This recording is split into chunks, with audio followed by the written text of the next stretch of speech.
हाँ दोस्तों, आप देख रहे हैं विनय भोजपुरी नंबर 1। विनय भोजपुरी नंबर में आपको स्वागत है। विनय भोजपुरी नंबर देखने के लिए हमारे चैनल को सब्सक्राइब करें, वीडियो को लाइक करें। चलिए आपको वीडियो को डिटेल में बता दे जो खेसारी लाल यादव है भोजपुरी से बहुत ही बड़ी खबर निकल कर। जी हाँ दोस्तों, बता दे जो खेसारी लाल यादव और बॉलीवुड की जो कि साउथ की हीरो जो कि अल्लू अर्जुन दोनों एक साथ जो कि एक फिल्म में नजर आएंगे।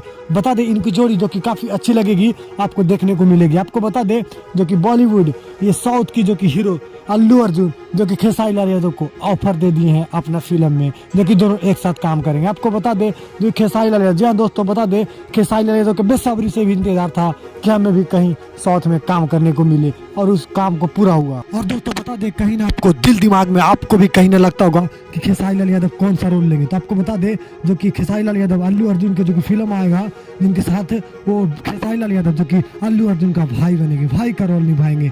और बता दे जो कि दोस्तों कि अल्लू अर्जुन ने इन्हें 50 लाख रुपए भी जो कि दिए हैं तोहफा के ओर से, क्योंकि इनाम के तौर पे दिए हैं अल्लू अर्जुन 50 लाख रुपए, क्योंकि उनके पास पैसे की कमी नहीं है, जो खेसारी लाल यादव को दिए हैं 50 लाख रुपए। तो मिलते हैं फिर अगला वीडियो में, आपके लिए इतना ही।